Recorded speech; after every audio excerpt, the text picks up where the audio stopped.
Hello प्यारे बच्चों, कैसे हो सब।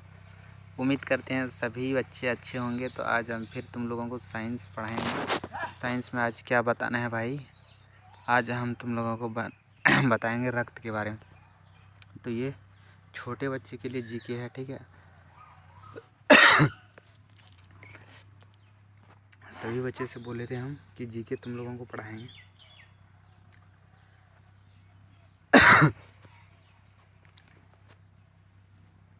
तो जीके में क्या पढ़ना है? रक्त के बारे में।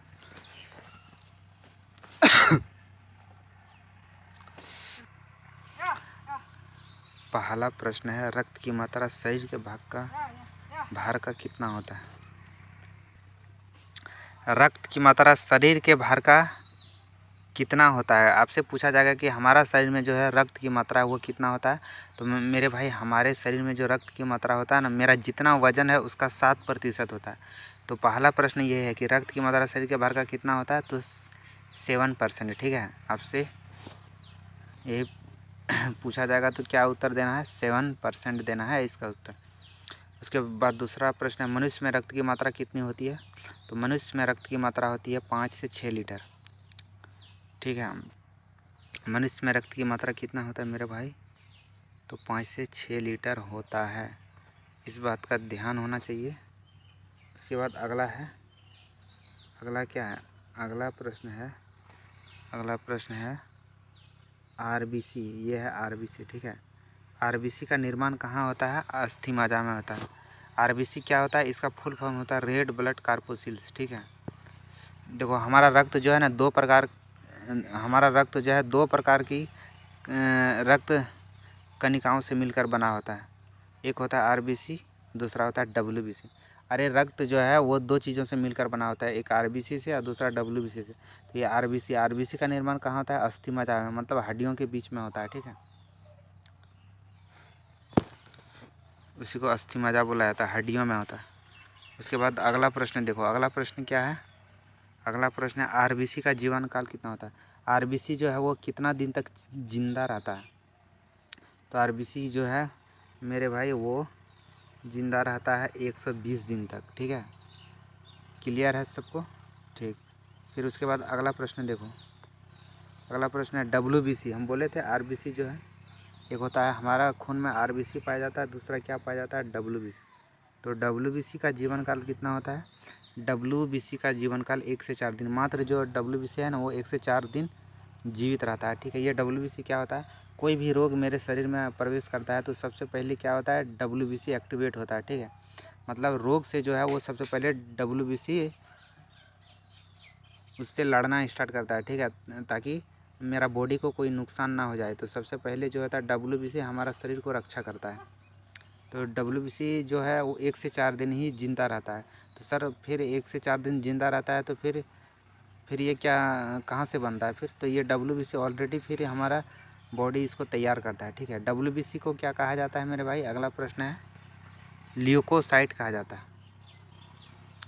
ल्यूकोसाइट, डब्ल्यूबीसी को क्या कहा जाता है? तो डब्ल्यूबीसी को कहा जाता है ल्यूकोसाइट, ठीक है। साइट कहा जाता है, इस तरह से हो जाएगा साइट, ल्यूकोसाइट, ठीक है। उम्मीद करते हैं यहाँ तक समझ गया होगा। उसके बाद जो है मेरे भाई अगला प्रश्न फिर एक बार देखो क्या लिखा है। डब्ल्यूबीसी को क्या कहा जाता है? ल्यूकोसाइट। आरबीसी को क्या कहा जाता है? तो एरिथ्रोसाइट कहा जाता है। इसको ल्यूकोसाइट और इसको एरिथ्रोसाइट कहा जाता है, ठीक है। उसके बाद अगला प्रश्न क्या है जी? एक बार हम पेन को लेते हैं अपने हाथ पर। अगला प्रश्न है ये आरबीसी को क्या कहा जाता है? एरिथ्रोसाइट, ये बता दिए है ना। उसके बाद है आरएच फैक्टर। आरएच फैक्टर का संबंध किससे है? रक्त से। देखो आरएच फैक्टर ये क्या होता है? आरएच फैक्टर जो है ये थोड़ा सा खून का इससे आरएच फैक्टर से क्या होता है? खून का डिफरेंस का पता चलता है, ठीक है। थोड़ा सा ये डिफरेंस बताता है खून में कि तो आरएच फैक्टर का संबंध किससे है? रक्त से। आरएच फैक्टर की खोजकर्ता कौन है? तो लैंड स्टीनर और वीनर है। वीनर दो वैज्ञानिक थे इसमें। आरएच फैक्टर को खोजने में दो वैज्ञानिक जो है लैंडस्टेनर और वीनर का योगदान है। ठीक है, रक्तचाप नियंत्रित होता है। जो हमारा ब्लड प्रेशर है वो किससे नियंत्रित होता है? एक ग्रंथि है हमारे शरीर में, एड्रिनल ग्रंथि, वो क्या करता है? ब्लड प्रेशर को नियंत्रित करता है, रक्तचाप को नियंत्रित करता है। उसके बाद अगला प्रश्न है, रक्त को शुद्ध कौन करता है? तो रक्त को शुद्ध जो करता है मेरे भाई, कौन करता है? किडनी करता है, किडनी। ठीक है, जिसको हिंदी में वृक्क कहा जाता है। रक्त शुद्धिकरण की प्रक्रिया किससे? अच्छा, रक्त शुद्धिकरण एक और, जैसे किसी का किडनी फेल हो जाता है तो फिर रक्त देखेगा कि किडनी फेल हो जाता है तो फिर भी कोई भी व्यक्ति जिंदा रहता है। आप देखे होंगे कि उसका शरीर में मशीन लगा हुआ रहता है। ठीक है, तो क्या होता है? वो डायलिसिस करता है डॉक्टर इसको। तो वो क्या करता है? खून को साफ करता है। ठीक है, मतलब किडनी के जगह में उसका क्या होता है? डायलिसिस होता है। उस डायलिसिस में जो काम किडनी करता है वही काम क्या होता है? डायलिसिस भी करता है। तो रक्त का शुद्धिकरण की प्रक्रिया किससे होती है? डायलिसिस से। उसके बाद अगला है रक्त दाब मापने का यंत्र। हम ब्लड प्रेशर को किससे मापते हैं? तो ब्लड प्रेशर को जो है मेरे भाई स्फाइगोमैग्नोमीटर से मापा जाता है। समझ में आया? यहाँ तक समझ गए होगे। अब थोड़ा सा वीडियो लंबा हो जाएगा, इतना ही हम अपलोड कर रहे हैं अभी फ़िलहाल के लिए। Okay, thank you very much. Radhe Radhe.